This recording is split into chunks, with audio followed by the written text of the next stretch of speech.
Hey guys, it's Jelani again on Breaking It Down. I'm here with the girls this time. Introduce yourselves. My name is Mia, and I'm a senior. My name is Alita Conley. I'm a teacher. My name is Anna, and I'm also senior. It's your host, Jelani, and we're going to be talking about toxic masculinity. So, we're going to start off with the first question. What is your definition of a man? Um, I didn't really grow up like like a fatherly figure, so like feel like a man, like someone who like respects you, understands you, makes you feel safe and comfortable. Yeah, to kind of add to that, I would say somebody who is trying to provide for themselves, for their family, for whoever they consider to be like their unit. I was gonna say the same as Mia, like somebody respectful and Okay, moving on. Next question. How would you define toxic masculinity?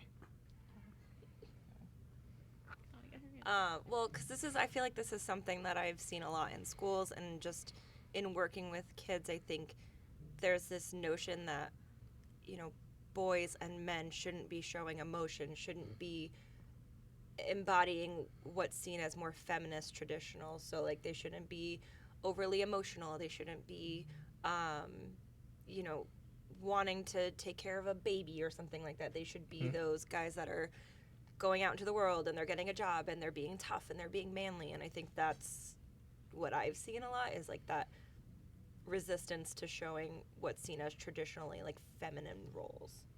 Hmm. no, that's a good answer. Added on to that, I feel like everybody should just express their emotions because no one should like be like kept like kind of a role where you have to be manly and like strong all the time. Like everybody has that breaking point where they need to like express how they feel. I can't be the last one to talk. You guys took everything. Like, all right. You grab that microphone. Yeah, I mean, I don't know. I'll probably say the same thing, but yeah, I don't have a really an answer for that. We'll let you take the next question Yeah. first. All right. Thanks. No, Okay. don't do that. How would you define healthy masculinity? Go ahead, Conley. Go ahead, Mia. Go ahead, Mia. I think it just goes back to kind of what we see as those, excuse me, what we see as like the beliefs of what toxic masculinity is, but like not being afraid to show emotion, being praised and being seen as somebody who is nurturing and kind and willing to, um, take on roles that traditionally aren't like that blue collar tough guy kind of persona. Yeah, I would say like respectful. Um, the same thing about like letting yourself be emotional and show how you feel. I feel like, yeah, I guess. Yeah, definitely what Anna said. Everybody just like needs to be themselves. Like be free, be true who you are, and also be respectful on It's top of not that. it's not bad to show your emotions sometimes. It's not. All right, next question. How do you become a man of value? A man of value. Hmm. You want to give like a little example of that, or Well, a man of value is like when you look at a man and you look at your future together and you're like, will this man help me in my future to achieve my dreams? Will he be there to provide for me? Will he be there? Something like that. I would all right. I would say like somebody respectful and somebody that wants to see me grow as a person, like and respect my decisions and Hmm. that's all I got. to be honest, like I don't know, like how do I explain this? I'm not like I see like older people like they like choose a man that like sees them for who they are. Also like building connection. On top of that, see me, I'm still young and I'm still learning a bunch. So right now, like I feel like a man is someone who understands you and knows where you're coming from. Also being respectful on hard and good days. Let's say one day you're not not really feeling it, he will put that effort, to like actually like To do be that something. person You have to to be that person. rely on. Yeah. Yeah, so I feel like someone who like actually like values and sees you spiritually and mentally. That's a great That's good. answer. Yeah, I think they both touched upon it, but when you think of someone that's like a value, I feel like it's somebody that people are proud to be seen with. So somebody that is, like the girl said, supportive of them no matter if they agree with the decisions or not. Um, being someone that you can build something with and know that they're going to stay through that.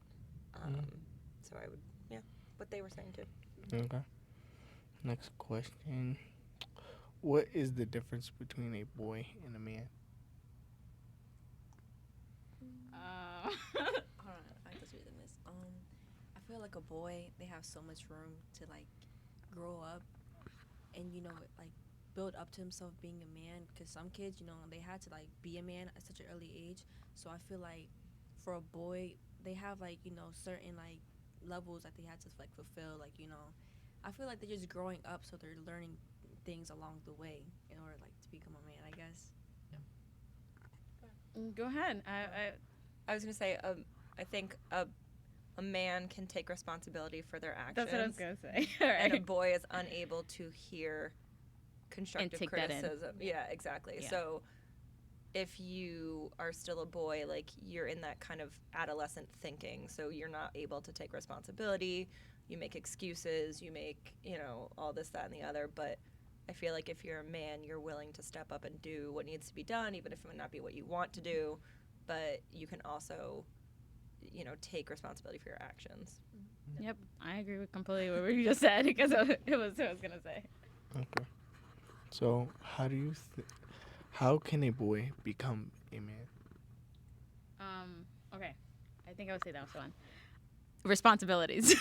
Yeah, if you have responsibilities, I think you, like, some boys need to become a man before even being allowed to be a boy and take that place for like a father, and so I guess responsibilities in their home or in life in general. I would say to that, I think there's a secondary piece, and I don't even know if I know what that is.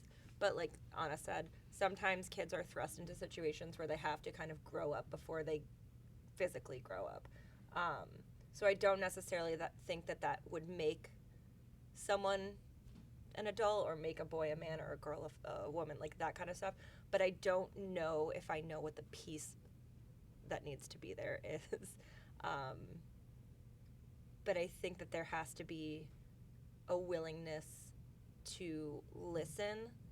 And I think sometimes we get into this, we listen to respond. So while I'm speaking, Anna's maybe thinking about what she's going to say next, and she's not really absorbing what I'm going to say. And I think we see that a lot in people that aren't willing to hear what other people are saying. So being willing to listen to the people around them and learn from it and grow from it without just listening to respond with their own thoughts. Also, want to add on to that, also taking accountability of your actions, being open-minded, and like on top of that, staying on top of your like your responsibilities and everything. Okay. Why do you think toxic masculinity is so deeply rooted in society? She got that one. I think for a society that was founded by a bunch of men and has ridden the backs of a bunch of men, there's this idea of what they should do. So it was this idea that a man has to take care of the household. Men back many, many, many years ago were the only ones that were allowed to have a job. We're the only ones allowed to have a bank account. We're only allowed to have a credit card. So I think we as a society we allowed that to be what was the norm. If you weren't, an affluent white man, you didn't really have that much authority. Mm-hmm. So that image has what's stayed throughout history and is what has become the quote unquote norm of where we're at. So. Okay. I'm just gonna sign in the bottom. I'm signing in the bottom with whatever Conley said. Yeah, definitely what Conley said. Like we have like this like image of like growing up during history classes, we're learning about all this, but we never like really like get an insight like about other things as well, because we're so used to like it all being men in charge of everything. Like there's not like a single female president, but like we're so used to having a male president just making all the laws and everything like that. I'm signing in the bottom. I mean it. Okay. So we're gonna move on to the next question. What are some ways that it toxic masculinity is used or shown in what ways? Can you clarify that? Like, What does it mean? I'm gonna give you an example of like what the boys said. So the boys said, Jose said that it could be that it was used in the workplace to use your power as the boss to, you know, seduce an employee, something of that nature. Got one. So, I feel like I see a lot where if a couple has children, the role of caregiver predominantly falls to the female. And when a husband or a father, whoever, if they're together or not, steps in, he is often praised for being such a good father because he is so involved in their life and this, that, and the other. But the mother, who is equally as involved in the life, like, is just seen as a caregiver. So I think that we like praise men for doing something that should be second nature to them. The smallest things. The small things, right? When like they're going against this idea of like the father, you know, back in the 50s, the father went to work, came home, had his drink, read the paper, went to bed, and the mom was the one that was being the caregiver. So when we deviate from that idea of what a father is, quote unquote, they're praised. But because the mother is already doing it, and that's what a role has been seen as, is like the mother is the caregiver, they're not equally as praised for being involved or being like a good parent or being whatever. I do have something to add. Sure. I would say with your case, I feel like the reason the father gets praised so much is because there's a lot of fathers out there who aren't in their child's life. That's why I feel like if there's a father who's at least in their life and trying to put their child on the right track, especially if it's a son, I feel like he would get praised because of that. Because like, Well, there's a that lot just of leads right into the next point, which is why a father can abandon their child. And yeah. it's See. But- There's but another. a mother- Wait, Miss. There's another side to that coin because we talked about this in the very first take. The very first take we talked about what if a father wants his child but the mother doesn't. He doesn't get that option. that's true. He doesn't get the option to Not say always, but no. it can happen. He doesn't get the option to say no. I want my child. Please, if you could birth the Well, child. now you're getting into the rules of body versus. Yeah. But I think, like, to your point, yes, there are a lot of men who choose not to be involved in a child's life, and as a society, that's another point of we allow that to happen with little to no repercussions. So, like, even if a court goes for a father for child support or something, it can get backlogged. It can take years. It doesn't necessarily end up like becoming a thing. And then once the child is 18, it doesn't even matter. So, like, yes, there are, to your point, like, there are some stuff that goes against the father's opinion, especially when it comes to like terminating a pregnancy that they may or may not want, that the mother may or may not want. But I think as a society, allowances are made a lot more for the dad who wants nothing to do with the child. But you can't spin that if a mother doesn't really want a child. And she's also scrutinized a lot harder if she says, I'm not ready to be a mother, I'm going to give my daughter or my son up for adoption, or I'm going to get an abortion, or I'm going to do this, that, and the other. Society comes down much heavier on the woman than the man who walks away from the pregnancy. Oh, wow. That was really good. Oh, well, I agree with you. Like, the man just have this, it's just, they do the smallest things, and it's like, oh my God, you're such a great father. And the mom needs to do everything. And it's like, yeah, you're doing what you have to do. So it's just not really in the same level. Because, like, let's say, like, a woman, like, wasn't, like, to, like, do their job, it would, like, just get, like, canceled for that. Yeah. And when, like, men half the time don't really do that, like, the smallest things, and they just get praised. They'll be like, oh, it's okay, you got it. Like, but women, they just get completely ambushed. Yep. Just for not doing a single thing, or just from being tired, or just something like that, from just taking care of your child every single day, just coming home, cooking for them, cleaning the house, you know, just like simple things like that. Yeah, it's so much easier to call out a mom for not doing a small thing than a dad that just says, "All right, bye." Yeah. You know what I mean? So it Next question. He's like, please, next one. Well, it's not that. I've already answered these questions, Yeah. so I'm not gonna answer them again. Um, how do you think toxic masculinity affects the male mind? What would a man be thinking about with if he's has toxic masculinity? You want to take it? no, go ahead. I'll let you go first, and I'll add to that. Go co-sign. I think it makes it really hard for them to express emotions. So, I think I said it before. We are just a society where like that toxic idea of that men shouldn't show emotions, or like men. I'll give an example. When I was younger, I had a cousin who would come over as a male, and we had, I don't even know if this is a thing anymore, a water baby. It was like a doll, and it was like filled with water, so it was like a pretend baby. And he loved it. Like every time he came over, he wanted to play with the water baby, and he wanted one for Christmas. And like my mom had talked to my uncle and was like, he wants a water baby, I'm gonna get it for him. And my uncle was literally like, no son of mine is gonna get a baby. Not like, hey, that's a great idea, so he learns how to be nurturing and he learns how to like Care. handle a baby and care. He was like, no, that's a girl toy. I don't want my son to have a girl toy. So rather than, teach our sons and whoever, nephews, whatever, how to be kind and nurturing and loving to babies, to people, to animals, to these things, we suppress that by telling them like, real men don't cry, don't show emotion, you're fine, you're tough, get back up, get back in the game.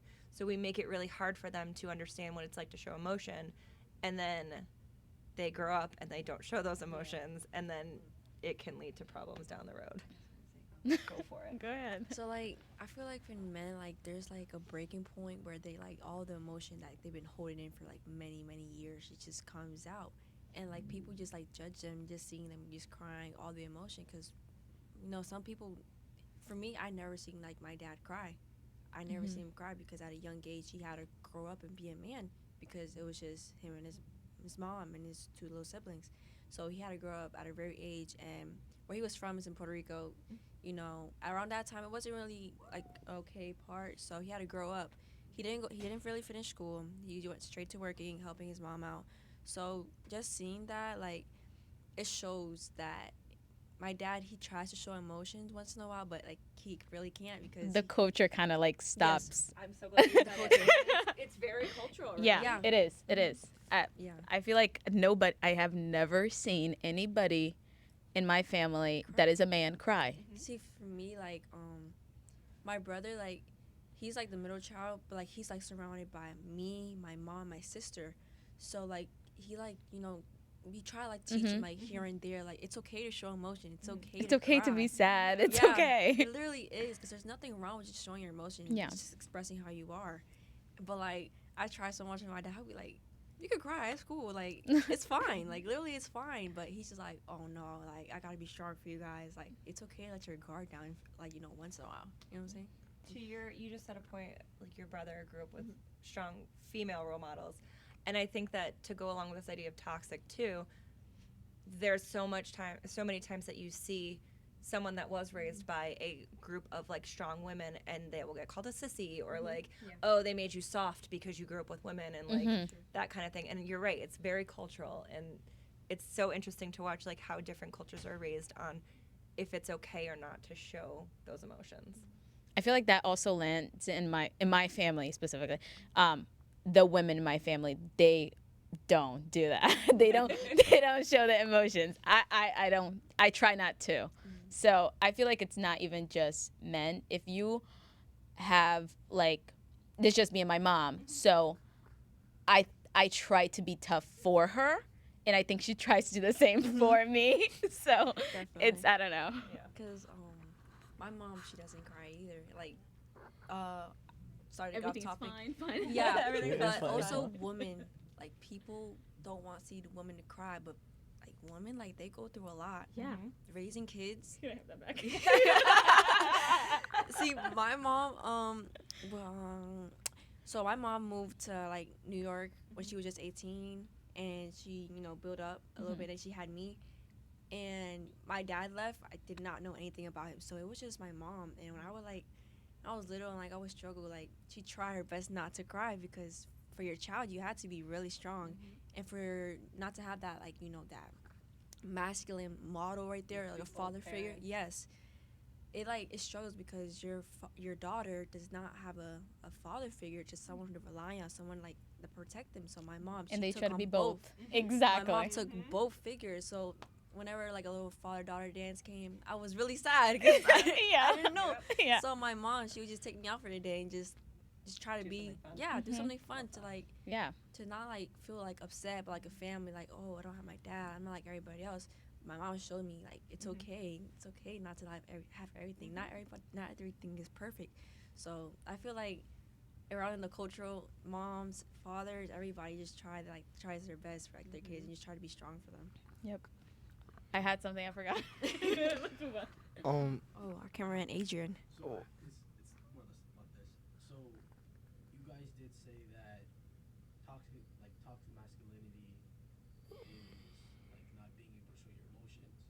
But you guys just said right now was like women do the same thing. So does that still associate with toxic masculinity or just toxicity in general? Are you saying, sorry, just to clarify, are you saying that when women show emotions, it's also scrutinized? No, no. It's so it's just that you guys are relating not showing emotions to toxic masculinity, but women do the same thing. In that they don't show emotions. Yeah. Yeah, I think, I mean, I can't speak for everybody, but I think that in our society, you have this idea of hysteria, and that has typically been something associated with women. When they get too emotional, when they get too loud, then they're hysterical. That's what I was gonna say. And, She gets up. back in the way when, like, they had all these ideas on how to cure that or send them to wherever to cure that. But it was, and even now you kind of see it with, even in politics, it's women can't be in office because they're too emotional. They lead with their emotions. They're irrational when they get upset. But you don't see that with men because I think the idea is that men are supposed to be calm, cool, and collected.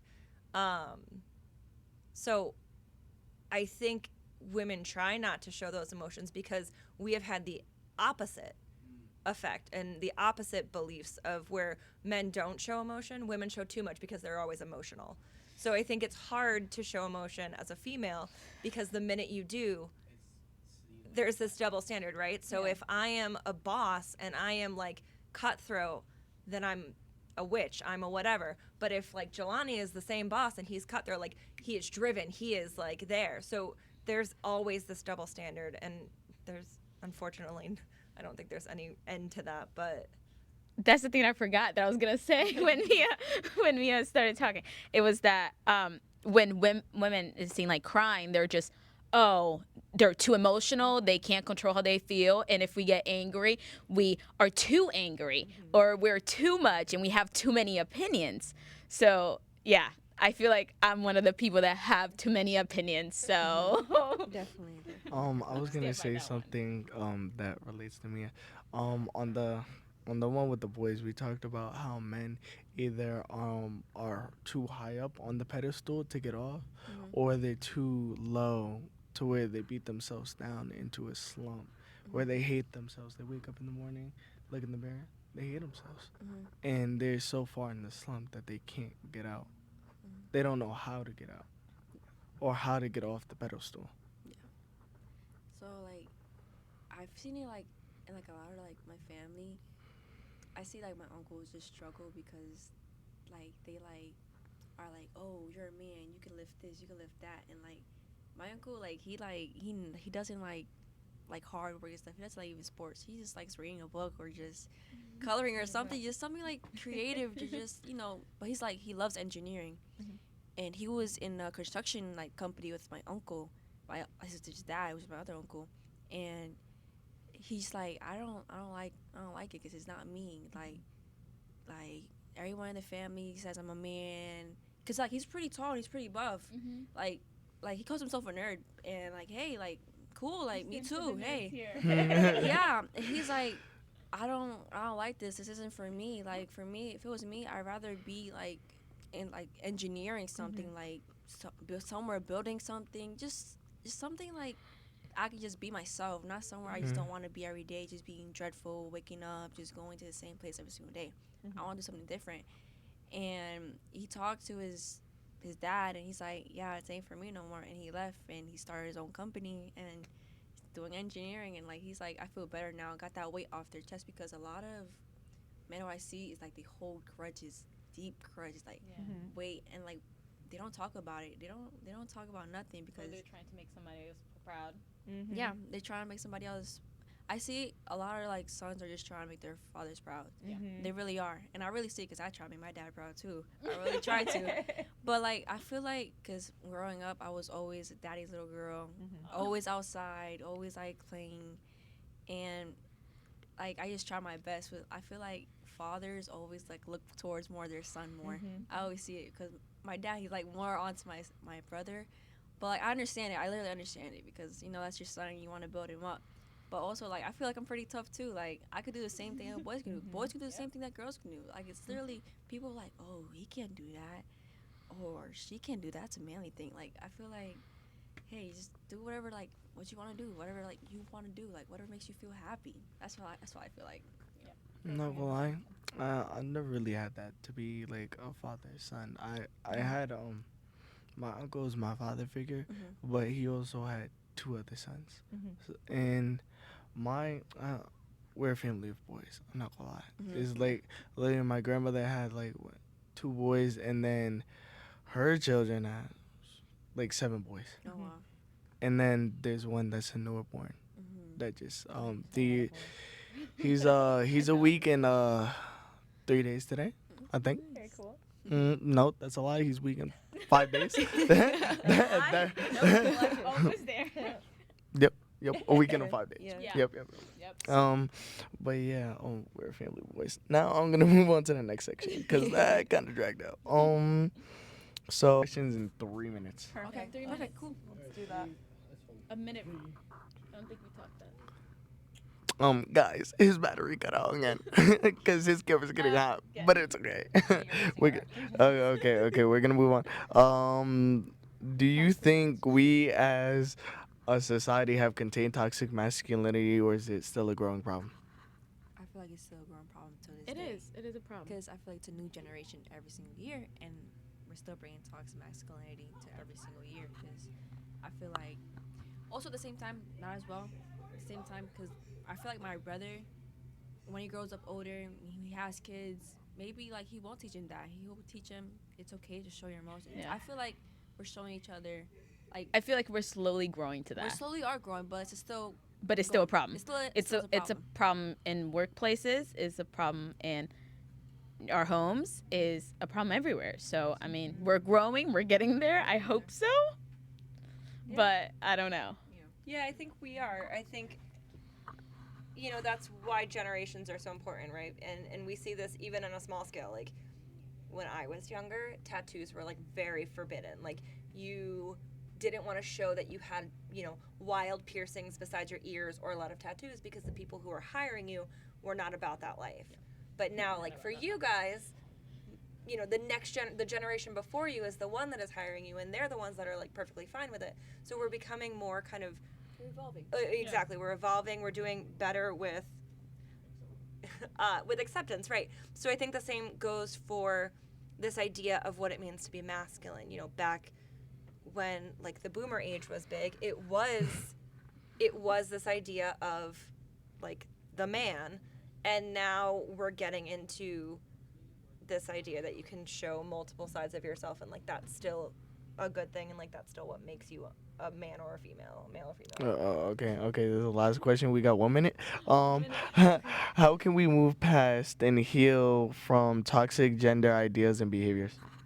Just have an open mind, just telling people that it's okay to be you, to be who you are. It's okay to be sad. Yeah, it's okay. Like, we shouldn't be kept in any categories. Anybody in general, no one should be kept in a category where, like, oh, you do this or you do that. Like, oh, I'm just Yeah, I'm just following what you're saying. Yeah, no. it's okay for us to cry. It's okay for us to be angry because if we're angry, we have a reason to be angry.